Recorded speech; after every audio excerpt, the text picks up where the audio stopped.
राधे राधे। प्रणाम सभी को। वसुदेव सुतं देवं कंसचाणूरमर्दनं देवकी परमानंदं कृष्णं वंदे जगद्गुरुं। श्री कृष्णं वंदे जगद्गुरुं। पूर्व श्लोक में भगवान ने संपूर्ण कामनाओं का त्याग एवं इंद्रियों का निग्रह करने की निश्चय की बात की ही। अब कामनाओं का त्याग और इंद्रियों का निग्रह कैसे करें, इसका उपाय आगे के श्लोक में बताते हैं। शनै शनैरुपरमेत् बुद्ध्या धृतिगृह्य आत्मसंस्थं मनः कृत्वा न किंचनदपि चिंतयेत्। धैर्य युक्त बुद्धि के द्वारा संसार से धीरे धीरे उपराम हो जाए और मन बुद्धि को परमात्मा स्वरूप में सम्यक प्रकार से स्थापन करके फिर कुछ भी चिंतन न करे। व्याख्या। बुद्ध्या धृति गृह्य। साधन करते करते प्राय साधकों को उकताहट होती है, निराशा होती है कि ध्यान लगाते विचार करते इतने दिन हो गए पर तत्व की प्राप्ति नहीं हुई, तो अब क्या होगी, कैसे होगी।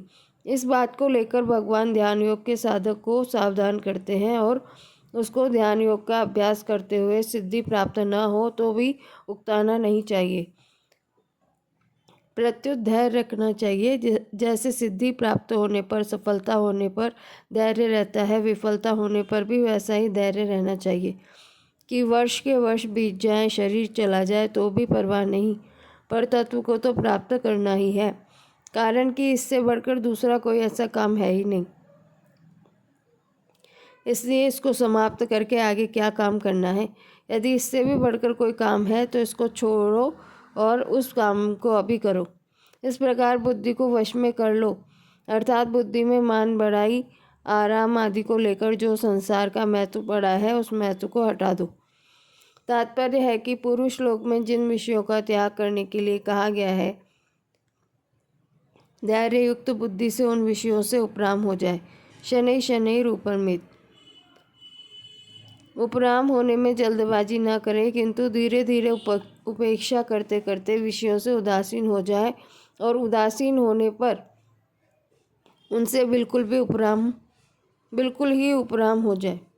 कामनाओं का त्याग और मन से इंद्रिय समूह का संयमन करने के बाद यहाँ जो उपराम होने की बात बताई है उसका तात्पर्य है कि किसी त्याज्य वस्तु का त्याग करने पर भी उस त्याज्य वस्तु के साथ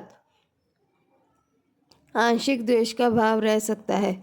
उस द्वेष भाव को हटाने के लिए यहाँ उपराम होने की बात कही गई है। तात्पर्य है कि संकल्पों के साथ न राग करे न द्वेष करे, किंतु उनसे सर्वथा उपराम हो जाए। यहाँ उपराम होने की बात इसलिए कही गई है कि परमात्मा तत्व मन के कब्जे में नहीं आता, क्योंकि मन प्रकृति का कार्य होने से जब प्रकृति को भी नहीं पकड़ सकता तो फिर प्रकृति से अतीत परमात्मा तत्व को पकड़ ही कैसे सकता है। अर्थात परमात्मा का चिंतन करते करते मन परमात्मा को पकड़ ले, यह उसके हाथ की बात नहीं है। जिस परमात्मा की शक्ति से मन अपना कार्य करता है उसको मन कैसे पकड़ सकता है। यन मनसा न मनुते ये नाहुर्मनो मतम। जैसे जिस सूर्य के प्रकाश से दीपक बिजली आदि प्रकाशित होते हैं, वे दीपक आदि सूर्य को कैसे प्रकाशित कर सकते हैं, कारण कि उनमें प्रकाश तो सूर्य से ही आता है। ऐसे ही मन बुद्धि, उनमें जो कुछ शक्ति है वह उस परमात्मा से ही आती है। अतः वे मन बुद्धि आदि उस परमात्मा को कैसे पकड़ सकते हैं, नहीं पकड़ सकते। दूसरी बात, संसार की तरफ चलने से सुख नहीं पाया है, केवल दुख ही दुख पाया है। अतः संसार के चिंतन से प्रयोजन नहीं रहा तो अब क्या करें, उससे उपराम हो जाए। आत्मसंस्थम मनः कृत्वा। सब जगह एक सच्चिदानंद परमात्मा ही परिपूर्ण है। संकल्पों में पहले और पीछे वही परमात्मा है। संकल्पों में भी आधार और प्रकाश रूप से एक परमात्मा ही परिपूर्ण है। उन संकल्पों में और कोई सत्ता पैदा नहीं हुई है, किंतु उनमें सत्ता रूप से वह परमात्मा ही है। ऐसा बुद्धि का दृढ़ निश्चय निर्णय रहे। मन में कोई तरंग पैदा हो भी जाए तो उस तरंग को परमात्मा का ही स्वरूप माने। दूसरा भाव यह है कि परमात्मा देश काल वस्तु व्यक्ति घटना परिस्थिति आदि सब में परिपूर्ण है। ये देश काल आदि तो उत्पन्न होते हैं और मिटते हैं, परंतु परमात्मा तत्व बनता बिगड़ता नहीं है। वह तो सदा ज्यों का त्यों रहता है। उस परमात्मा में मन को स्थिर करके, अर्थात सब जगह एक परमात्मा ही है, उस परमात्मा के सिवाय दूसरी कोई सत्ता है ही नहीं, ऐसा पक्का निश्चय करके कुछ भी चिंतन न करे। न किंचिदपि चिंतित, संसार का चिंतन न करे, यह बात तो पहले ही आ गई। अब परमात्मा सब जगह परिपूर्ण है, ऐसा चिंतन भी न करे। कारण कि जब मन को परमात्मा में स्थापन कर दिया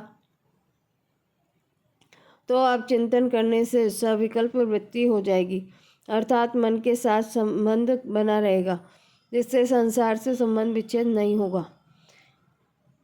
अगर हमारी ऐसी स्थिति बनी रहे, ऐसा चिंतन करेंगे तो परिच्छिन्नता बनी रहेगी, अर्थात चित्त की और चिंतन करने वाले की सत्ता बनी रहेगी।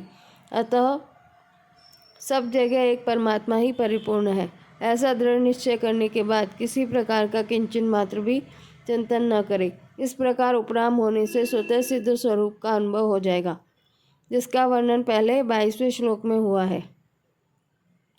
ध्यान संबंधी मार्मिक बात। सबसे मुख्य बात यह है कि परमात्मा सब जगह परिपूर्ण है, सब देश में, सब काल में, संपूर्ण वस्तुओं में, संपूर्ण व्यक्तियों में, संपूर्ण घटनाओं में और संपूर्ण क्रियाओं में। परमात्मा साकार, निराकार आदि सब रूपों में सदा ज्यों का त्यों विराजमान है। उस परमात्मा के सिवाय जितना भी प्रकृति का कार्य है वह सबका सब परिवर्तनशील है, परंतु परमात्मा तत्व में कभी किंचन मात्र भी परिवर्तन नहीं हुआ, न होगा, न हो सकता है। उस परमात्मा का ध्यान ऐसे किया जाए कि जैसे कोई मनुष्य समुद्र में गहरा उतर जाए तो जहाँ तक दृष्टि जाती है वहाँ तक जल ही जल दिखता है। नीचे देखो तो भी जल, ऊपर देखो तो भी जल, चारों तरफ जल ही जल परिपूर्ण है। इस तरह जहाँ स्वयं अपने आप को एक जगह मानता है, उसके भीतर ही परमात्मा है, बाहर भी परमात्मा है, ऊपर भी परमात्मा है, नीचे भी परमात्मा है, चारों तरफ परमात्मा ही परमात्मा परिपूर्ण है। शरीर के भी कण कण में वह परमात्मा है। उस परमात्मा तत्व को प्राप्त करना ही मनुष्य मात्र का ध्येय है और वह नित्य निरंतर प्राप्त है। उस परमात्मा तत्व में से कोई कभी दूर हो ही नहीं सकता, किसी भी अवस्था में उससे कोई अलग हो ही नहीं सकता। केवल अपनी दृष्टि विनाशी पदार्थों की तरफ रहने से वह सदा परिपूर्ण, निर्विकार, सम, शांत रहने वाला परमात्मा तत्व दिखता नहीं। अगर उस परमात्मा की तरफ दृष्टि लक्ष्य हो जाए कि वह सब जगह त्यों का त्यों परिपूर्ण है तो स्वतः ध्यान हो जाएगा, ध्यान करना नहीं पड़ेगा। जैसे हम सब पृथ्वी पर रहते हैं तो हमारे भीतर, बाहर, ऊपर और चारों तरफ आकाश ही आकाश है, पोलाहट ही पोलाहट है, परंतु उसकी तरफ हमारा लक्ष्य नहीं रहता। अगर लक्ष्य हो जाए तो हम निरंतर आकाश में ही गिरते हैं, आकाश में ही रहते हैं, आकाश में ही चलते हैं, फिरते हैं, खाते हैं, पीते हैं, सोते हैं, जगते हैं। आकाश में ही हम सब काम कर रहे हैं, परंतु आकाश की तरफ ध्यान न होने से इसका पता नहीं लगता। अगर उस तरफ ध्यान जाए कि आकाश है, उसमें बादल होते हैं, वर्षा होती है, उसमें सूर्य, चंद्रमा, नक्षत्र आदि है, तो आकाश का ख्याल होता है, अन्यथा नहीं होता। आकाश का ख्याल न होने पर भी हमारी यह सब क्रियाएं आकाश में ही होती है। ऐसे ही उस परमात्मा तत्व की तरफ ख्याल न होने पर भी हमारी संपूर्ण क्रियाएं उस परमात्मा तत्व में ही हो रही है। इसलिए गीता में कहा गया है, शनै शनै रूपर में बुद्ध्या धृति कृत्या, अर्थात जिस बुद्धि में धीरज है ऐसी बुद्धि के द्वारा धीरे धीरे उपराम हो जाए। संसार की कोई भी बात मन में आए तो उससे उपराम हो जाए। साधक की भूल यह होती है कि वह जिस समय परमात्मा का ध्यान करने बैठता है उस समय सांसारिक वस्तु की याद आने पर वह उसका विरोध करने लगता है। विरोध करने से भी वस्तु का अपने साथ संबंध हो जाता है और उसमें राग करने से भी संबंध हो जाता है। अतः न तो उसका विरोध करे और न उसमें राग करे, उसकी उपेक्षा करे, उससे उदासीन हो जाए। बेपरवाह हो जाए। संसार की याद आ गई तो आ गई, नहीं आई तो नहीं आई। इस बेपरवाही से संसार के साथ संबंध नहीं जुड़ेगा। अतः भगवान कहते हैं कि उससे उदासीन ही नहीं उपराम हो जाए। शनैः शनैः उपरमेत। उत्पन्न होने वाली चीज नष्ट होने वाली होती है, यह नियम है। अतः संसार का कितना ही संकल्प विकल्प हो जाए, वह सब नष्ट हो रहा है। इसलिए उसको रखने की चेष्टा करना भी गलती है और नाश करने का उद्योग करना भी गलती है। संसार में बहुत सी चीज़ें उत्पन्न और नष्ट होती है, पर उनका पाप और पुण्य हमें नहीं लगता, क्योंकि उनसे हमारा संबंध नहीं है। ऐसे ही मन में संकल्प विकल्प आ जाए, संसार का चिंतन हो जाए, तो उससे हमारा कोई संबंध नहीं है। न तो याद आने वाली वस्तु के साथ संबंध है, न जिसमें वस्तु की याद आई है उस मन के साथ ही संबंध है। हमारा संबंध तो सब जगह परिपूर्ण परमात्मा से है। अतः उत्पन्न और नष्ट होने वाले संकल्प विकल्प से क्या तो राग करें और क्या द्वेष करें। यह तो उत्पत्ति और विनाश का एक प्रवाह है। इससे उपराम हो जाए, विमुख हो जाए, इसकी कुछ भी परवाह न करें। एक परमात्मा ही परमात्मा परिपूर्ण है। जब हम अपना एक व्यक्तित्व पकड़ लेते हैं, तब मैं हूँ ऐसा दिखने लगता है। यह व्यक्तित्व मैंपन भी जिसके अंतर्गत है, ऐसा वह अपार, असीम, सम, शांत, सद्गन, चिद्गन, आनंदगन परमात्मा है। जैसे संपूर्ण पदार्थ, क्रियाएं आदि एक प्रकाश के अंतर्गत है, उस प्रकाश का संबंध है तो मात्र वस्तुओं, क्रियाओं, व्यक्तियों आदि के साथ है, और नहीं है तो किसी के भी साथ संबंध नहीं है। प्रकाश अपनी जगह जो का त्यों स्थित है। उसमें कई वस्तुएं आती जाती रहती हैं, कई क्रियाएं होती रहती हैं, किंतु प्रकाश से कुछ भी फर्क नहीं पड़ता। प्रकाश में कुछ भी फर्क नहीं पड़ता। ऐसे ही प्रकाश स्वरूप परमात्मा के साथ किसी भी वस्तु, क्रिया आदि का कोई संबंध नहीं है। संबंध है तो संपूर्ण के साथ संबंध है, नहीं तो किसी के साथ कोई संबंध नहीं। ये वस्तु, क्रिया आदि जब सब उत्पत्ति विनाश वाली है और वह परमात्मा अनुत्पन्न तत्व है, उस परमात्मा में स्थित होकर कुछ भी चिंतन न करे। एक चिंतन करते हैं और एक चिंतन होता है। चिंतन करे नहीं और अपने आप को चिंतन हो जाए तो उसके साथ अपना संबंध न जोड़े, तटस्थ रहे। वास्तव में हम तटस्थ ही हैं, क्योंकि संकल्प विकल्प तो उत्पन्न और नष्ट होते हैं, पर हम रहते हैं। इसलिए रहने वाले स्वरूप में ही रहें और संकल्प विकल्प की उपेक्षा कर दें, तो हमारे वह लागू नहीं होगा। साधक एक गलती करता है कि उसको संसार याद आता है तो वह उससे द्वेष करता है और इसको हटाओ, इसको मिटाओ। ऐसा करने से संसार के साथ विशेष संबंध जुड़ जाता है। इससे उसको हटाने का कोई उद्योग न करे, प्रत्युत ऐसा विचार करे कि जो संकल्प विकल्प होते हैं उनमें भी वह परमात्मा तत्व ओतप्रोत है। जैसे जल में बर्फ का ढेला डाल दें तो बर्फ स्वयं भी जल है और उसके बाहर भी जल है। ऐसे ही संकल्प विकल्प कुछ भी आए, वह परमात्मा के ही अंतर्गत है, और संकल्प विकल्प के भी अंतर्गत परमात्मा परिपूर्ण है। जैसे समुद्र में बड़ी बड़ी लहरें उठती हैं, एक लहर के बाद दूसरी लहर आती है, उन लहरों में भी जल ही जल है। देखने में लहर अलग दिखती है, पर जल के सिवाय लहर कुछ नहीं है। ऐसे ही संकल्प विकल्प में परमात्म तत्व के सिवा कोई तत्व नहीं है, कोई वस्तु नहीं है। अभी कोई पुरानी घटना याद आ गई तो वह घटना पहले हुई थी, अब वह घटना नहीं है। मनुष्य जबरदस्ती उस घटना को याद करके घबरा जाता है कि क्या करूं, मन नहीं लगता। वास्तव में जब परमात्मा का ध्यान करते हैं उस समय अनेक तरह की पुरानी बातों की याद, पुराने संस्कार नष्ट होने के लिए प्रकट होते हैं। परंतु साधक इस बात को समझे बिना उनको सत्ता देकर और मजबूत बना देता है। इसलिए उनकी उपेक्षा कर दे, उनको न अच्छा समझे न बुरा समझे, तो वे जैसे उत्पन्न हुए वैसे ही नष्ट हो जाएंगे। हमारा संबंध परमात्मा के साथ है, हम परमात्मा के हैं और परमात्मा हमारा है। सब जगह परिपूर्ण उस परमात्मा में हमारी स्थिति सब समय में है, ऐसा मानकर चुप बैठ जाए। अपनी तरफ से कुछ भी चिंतन न करे, अपने आप चिंतन हो जाए तो उससे संबंध न जोड़े, फिर वृत्तियां अपने आप शांत हो जाएगी और परमात्मा का ध्यान स्वतः होगा। कारण की वृत्तियाँ आने जाने वाली है और परमात्मा सदा रहने वाला है जो स्वतः सिद्ध है। उसमें करना क्या पड़ेगा? करना कुछ है ही नहीं। साधक ऐसा मान लेता है कि मैं ध्यान करता हूँ, चिंतन करता हूँ। यह गलती है। जब सब जगह एक परमात्मा ही है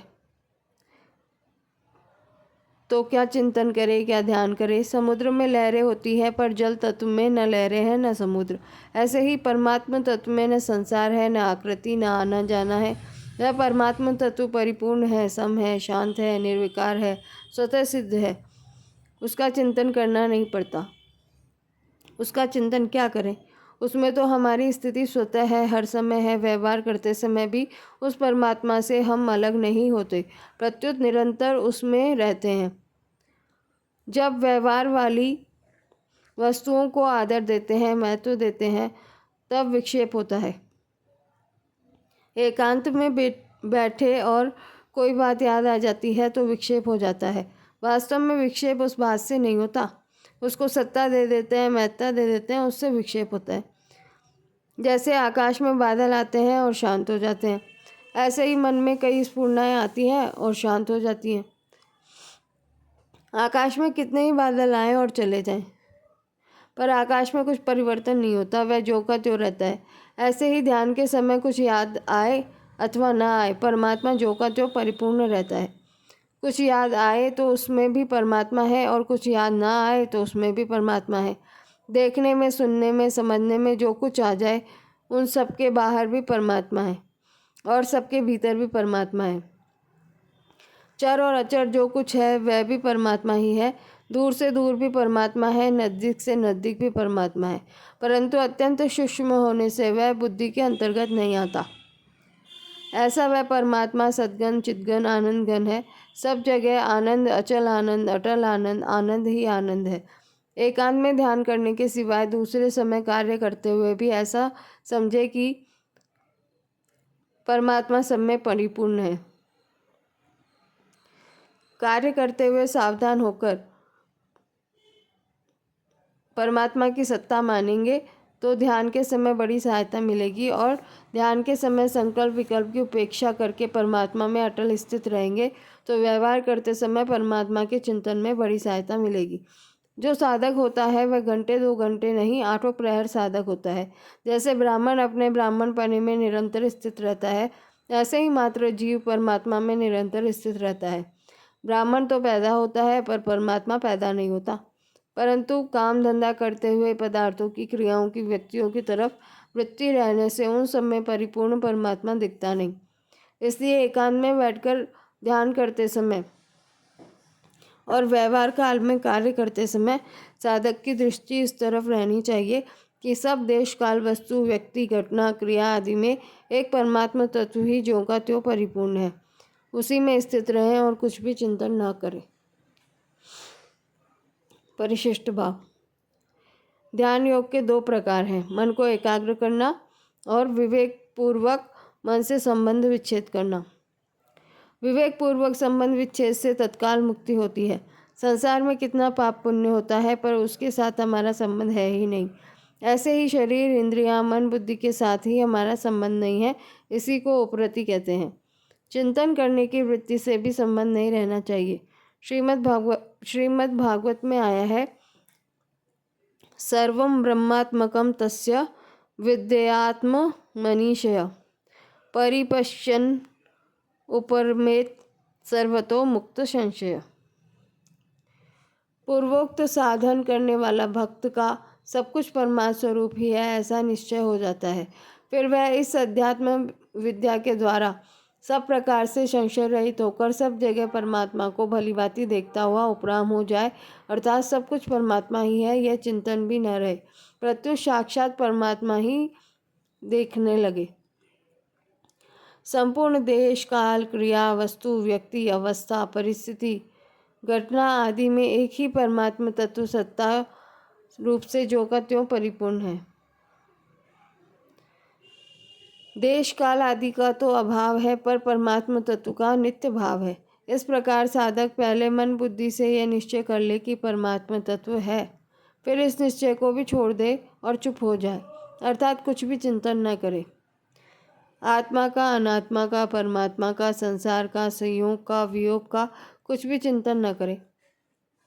कुछ भी चिंतन करेगा तो संसार आ ही जाएगा, कारण कि कुछ भी चिंतन करने से चित्त साथ में रहेगा। कारण साथ में रहेगा तो संसार का त्याग नहीं होगा, क्योंकि करण भी संसार ही है। इसलिए न किंचिदपि चिंतयेत में करण से संबंध विच्छेद है, क्योंकि जब करण साथ में नहीं रहेगा तभी असली ध्यान होगा। सूक्ष्म से सूक्ष्म चिंतन करने पर भी वृत्ति रहती ही है, वृत्ति का अभाव नहीं होता, परंतु कुछ भी चिंतन करने का भाव न रहने से वृत्ति स्वतः शांत हो जाती है। अतः साधक को चिंतन की सर्वथा उपेक्षा करनी है। जैसे जल के स्थिर होने पर उसमें मिली हुई मिट्टी शनै शनै अपने आप नीचे बैठ जाती है, ऐसे ही चुप होने पर सब विकार शनै शनै अपने आप शांत हो जाते हैं, अहम गल जाता है और वास्तविक तत्व का अनुभव हो जाता है। यहाँ वृत्ति का अभाव करने में ही शनै शनै पदों का प्रयोग हुआ है। शनै शनै कहने का तात्पर्य है कि जबरदस्ती न करे, जल्दबाजी न करे, क्योंकि जन्म जन्मांतर के संस्कार जल्दीबाजी से नहीं मिटते। जल्दीबाजी चंचलता को स्थिर स्थायी करने वाली है, पर शनै शनै चंचलता का नाश करने वाली है। प्रकृति के संबंध के बिना तत्व का चिंतन मनन आदि नहीं हो सकता। अतः साधक तत्व का चिंतन करेगा तो चित्त साथ में रहेगा, मनन करेगा तो मन साथ में रहेगा, निश्चय करेगा तो बुद्धि साथ में रहेगी, दर्शन करेगा तो दृष्टि साथ में रहेगी, श्रवण करेगा तो श्रवणेंद्रिय साथ में रहेगी, कथन करेगा तो वाणी साथ में रहेगी। ऐसे ही है को मानेगा तो मान्यता तथा मानने वाला रह जाएगा, और नहीं का निषेध करेगा तो निषेध करने वाला रह जाएगा। कर्तृत्व अभिमान का त्याग करेगा तो मैं करता नहीं हूँ, यह सूक्ष्म अहंकार रह जाएगा, अर्थात त्याग करने से त्याज्य वस्तु और त्यागी रह जाएगा। इसलिए साधक उपराम हो जाए, अर्थात न मान्यता करे, न निषेध करे, न ग्रहण करे, न त्याग करे। प्रत्युत स्वतः सिद्ध स्वाभाविक तत्व को स्वीकार करे और बाहर भीतर से चुप हो जाए। मेरे को चुप होना है यह आग्रह भी न रखे, नहीं तो कर्तृत्व आ जाएगा, क्योंकि चुप स्वतः सिद्ध है। साधक मैं, तू, यह और वह इन चारों को छोड़ दे तो एक है सत्ता मात्र रह जाता है। उस स्वतः सिद्ध है को स्वीकार कर ले तथा अपनी ओर से कुछ भी चिंतन न करे। यदि अपने आप कोई चिंतन आ जाए तो उसमें न राग करे, न द्वेष करे, न राजी हो, न नाराज हो, न उसको अच्छा माने, न बुरा माने और न अपने में माने। चिंतन करना नहीं है, पर चिंतन हो जाए तो उसका कोई दोष नहीं है। अपने आप हवा बहती है, सर्दी गर्मी आती है, वर्षा होती है, उसका हमें कोई दोष नहीं लगता, क्योंकि उसके साथ हमारा कोई संबंध ही नहीं है। दोष तो जड़ता से संबंध जोड़ने से लगता है। अतः चिंतन हो जाए तो उसकी उपेक्षा रखे, उसके साथ अपने को मिलाए नहीं, अर्थात ऐसा न माने कि मैं चिंतन करता हूँ और चिंतन मेरे में होता है। चिंतन मन में होता है और मन के साथ मेरा कोई संबंध नहीं है। आत्मसंस्थम मनः कृत्वा में मन शब्द बुद्धि का वाचक है, क्योंकि चंचलता मन में और स्थिरता बुद्धि में होती है। अतः आत्मसंस्थम कहने का तात्पर्य है कि चंचलता न रहे, प्रत्युत स्थिरता रहे। जैसे यह अमुक गांव है, ऐसी मान्यता दृढ़ होने से इसका चिंतन नहीं करना पड़ता। ऐसे ही परमात्मा है, ऐसी मान्यता दृढ़ रहे तो फिर इसका चिंतन नहीं करना पड़ेगा। जो स्वतः सिद्ध है उसका चिंतन क्या करे। इसलिए आत्मचिंतन करने से आत्मबोध नहीं होता, क्योंकि आत्मचिंतन करने से चिंतक रहता है और अनात्मा की सत्ता रहती है। अनात्मा की सत्ता मानेंगे तभी तो अनात्मा का त्याग और आत्मा का चिंतन करेंगे। न किंचिदपि चिंतयेत।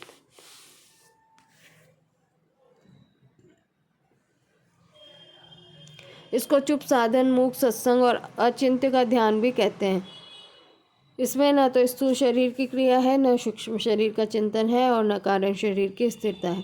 इसमें इंद्रियां भी चुप है, मन भी चुप है, बुद्धि भी चुप है, अर्थात शरीर, इंद्रिया, मन, बुद्धि की कोई क्रिया नहीं है, सभी चुप है, कोई बोलता नहीं।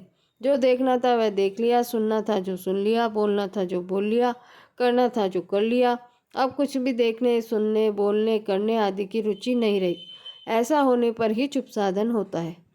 यह चुप साधन समाधि से भी ऊंचा है, क्योंकि इसमें बुद्धि और अहम से संबंध विच्छेद है। समाधि में तो लय, विक्षेप, कषाय और रसास्वाद ये 4 दोष विघ्न रहते हैं, पर चुप साधन से ये दोष नहीं रहते। चुप साधन वृत्ति रहते हैं। पूर्वोक्त प्रकार से निर्विकल्प स्थिति न हो तो क्या करें, इसके लिए आगे के श्लोक में अभ्यास बताते हैं। यतो यतो निश्चरति मनश्चंचलम अस्थिरम ततस्ततो नियम्यत तदात्मन्नेव वशं नयेत्। यह अस्थिर और चंचल मन जहाँ जहाँ विचरण करता है वहाँ वहाँ से हटाकर इसको एक परमात्म तत्व में ही भलीभांति लगाएं। व्याख्या। यतो यतो निश्चरति आत्मन्नेव वशं नयेत्।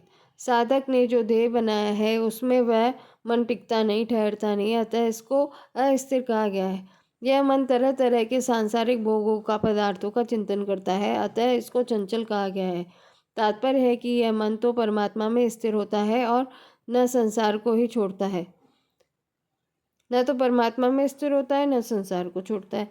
इसलिए साधक को चाहिए कि यह मन जहाँ जहाँ जाए, जिस जिस कारण से जाए, जैसे जैसे जाए, जब जब जाए, इसको वहाँ वहाँ से, उस कारण से, वैसे वैसे और तब तब हटाकर परमात्मा में लगाए। इस अस्थिर और चंचल मन का नियमन करने में सावधानी रखे, ढिलाई न करे। मन को परमात्मा में लगाने का तात्पर्य है कि जब यह पता लगे कि मन पदार्थों का चिंतन कर रहा है, तभी ऐसा विचार करे कि चिंतन की वृत्ति और उसके विषय का आधार और प्रकाशक परमात्मा ही है। यही परमात्मा में मन लगाना है। परमात्मा में मन लगाने की युक्तियाँ। पहला, मन जिस किसी इंद्रिय के विषय में, जिस किसी व्यक्ति, वस्तु, घटना, परिस्थिति आदि में चला जाए, अर्थात उसका चिंतन करने लग जाए, उसी समय उस विषय आदि से मन को हटाकर अपने ध्येय परमात्मा में लगाए। फिर चला जाए तो फिर लाकर परमात्मा में लगाए। इस प्रकार मन को बार बार अपने ध्येय में लगाता रहे। दूसरा, जहाँ जहाँ मन जाए वहाँ वहाँ ही परमात्मा को देखे। जैसे गंगा जी याद आ जाए तो गंगा जी के रूप में परमात्मा ही है, गाय याद आ जाए तो गाय के रूप में परमात्मा है। इस तरह मन को परमात्मा में लगाए। दूसरी दृष्टि से गंगा जी आदि में सत्ता रूप से परमात्मा ही परमात्मा है, क्योंकि इनसे पहले भी परमात्मा ही थे, इनके मिटने पर भी परमात्मा ही रहेंगे और इनके रहते हुए भी परमात्मा ही है। इस तरह मन को परमात्मा में लगाए। तीसरा, साधक जब परमात्मा में मन लगाने का अभ्यास करता है तब संसार की बातें याद आती है। इससे साधक घबरा जाता है कि जब मैं संसार का काम करता हूँ तब इतनी बातें याद नहीं आती, इतना चिंतन नहीं होता, परंतु जब मैं परमात्मा में मन लगाने का अभ्यास करता हूँ तब मन में तरह तरह की बातें याद आने लगती है। पर ऐसा समझकर साधक को घबराना नहीं चाहिए, क्योंकि जब साधक का उद्देश्य परमात्मा का बन जाएगा तो अब संसार के चिंतन के रूप में भीतर से कूड़ा कचरा निकल रहा है, भीतर से सफाई हो रही है। तात्पर्य है कि सांसारिक कार्य करते समय भीतर जमा हुआ पुराने संस्कारों को बाहर निकालने का मौका नहीं मिला। इसलिए सांसारिक कार्य छोड़कर एकांत में बैठने से उनको बाहर निकालने का मौका मिलता है और वे बाहर निकलने लगते हैं। चौथा, साधक को भगवान का चिंतन करने में कठिनता इसलिए पड़ती है कि वह अपने को संसार का मानकर भगवान का चिंतन करता है। अतः संसार का चिंतन स्वतः होता है और भगवान का चिंतन करना पड़ता है, फिर भी चिंतन होता नहीं। इसलिए साधक को चाहिए कि वह भगवान का होकर भगवान का चिंतन करे। तात्पर्य है कि मैं तो केवल भगवान का हूँ और केवल भगवान ही मेरे हैं। मैं शरीर संसार का नहीं हूँ और शरीर संसार मेरे नहीं है। इस तरह भगवान के साथ संबंध होने से भगवान का चिंतन स्वाभाविक ही होने लगेगा, चिंतन करना नहीं पड़ेगा।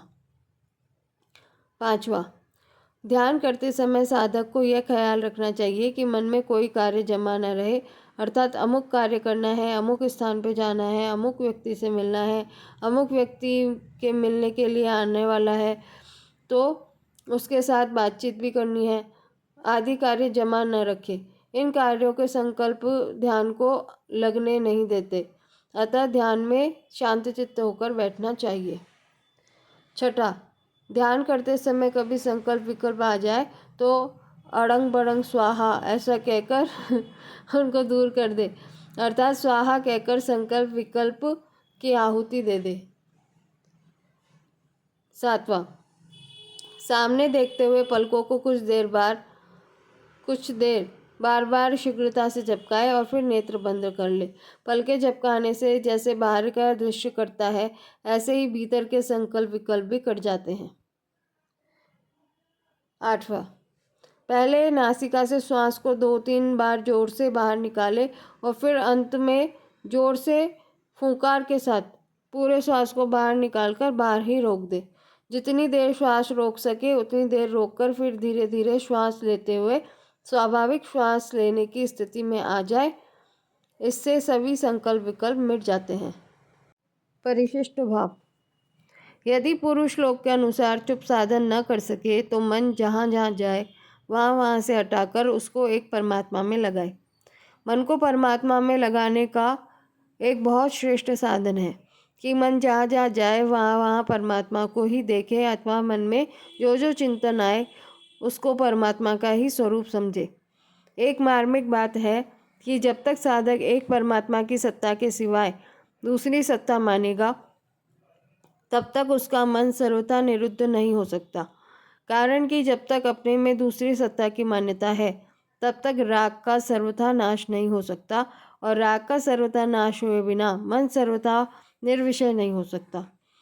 राग के रहते हुए मन का सीमित नहीं राग के रहते हुए मन का सीमित निरोध होता है, जिससे लौकिक सिद्धियों की प्राप्ति होती है, वास्तविक तत्व की प्राप्ति नहीं होती।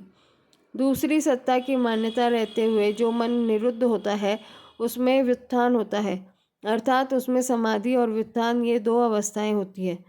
कारण कि दूसरी सत्ता माने बिना दो अवस्थाएं संभव ही नहीं है।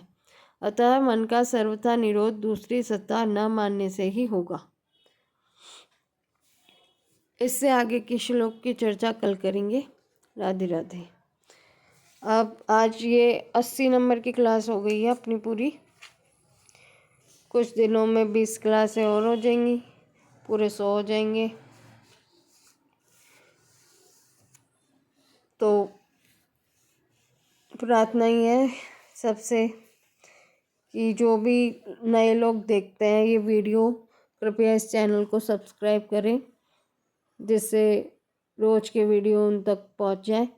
और जिस क्रम से गीता जी का ये चर्चा चल रही है वो शुरू से लेकर अब तक और अब से आगे जो होगी तब तक सबको सुनने को प्राप्त हो, लाभ मिले और सब आप लोगों को भी गीता का ज़्यादा से ज़्यादा प्रचार करना चाहिए। क्योंकि पूज्य सेठ जी ने कहा है, ये बात कही है कि अगर तुम गीता का प्रचार करोगे और 3 लोगों को भी अगर सत्संग में लाके बिठा दोगे तो फिर तो तुम्हारे दलाली में काम बन जाएगा। दलाली तो आप सब समझते होंगे, मतलब करना कुछ भी नहीं है, केवल उस चीज़ का प्रचार करना है, तो भी ठाकुर जी हमारा कल्याण कर देंगे। और ठाकुर जी भी कहते हैं कि जो गीता जी का प्रचार करता है उससे ज़्यादा प्रिय मुझे कोई नहीं है। तो आप सबसे प्रार्थना है ज़्यादा से ज़्यादा लोगों को जोड़ें, ये वीडियो शेयर करें, अपने घर परिवार के जनों को, मित्र संबंधियों को, सबको इससे जोड़ें, जिससे आप पढ़ नहीं सकते साधक संजीवनी तो सुन तो सकते हैं। और लगभग आधा घंटा पौन घंटे का ही वीडियो होता है, कभी ज़्यादा से ज़्यादा 1 घंटे का हो जाता है, तो ज़्यादा बड़ा भी नहीं होता। अगर 1 घंटा भी ज़्यादा है तो आधा घंटा कभी सुन लिया, फिर आधा घंटा बाद में सुन लिया, ऐसा भी हो सकता है। तो और सत्संग के लिए तो समय निकालना ही चाहिए, और भी तो काम करते ही है ना अपन लोग। तो ये आप सबसे प्रार्थना है कि सुनते तो बहुत लोग हैं, 30, 40, 50, 70, लेकिन सब्सक्राइब नहीं होते अपने, बस पर सुन रहे हैं, वो भी बहुत बढ़िया बात है। किसी भी तरह से ठाकुर जी की वाणी लोगों तक पहुंच रही है, ये बहुत ही आनंद का विषय है। और अगर मेरी आवाज़ में कुछ समझ नहीं आ रहा आपको तो थोड़ा सा उसको वापस सुन लीजिए, क्योंकि मुंह में छाले हो रहे हैं जीभ पर, तो हो सकता है आवाज़ में थोड़ा कुछ कट रहा हो शब्द वगैरह, वो मेरी ही कमी है, मुझे उसके लिए क्षमा करेंगे आप लोग। चलिए तो फिर कल मिलते हैं अगले वीडियो के साथ, आगे के श्लोक के साथ। राधे राधे।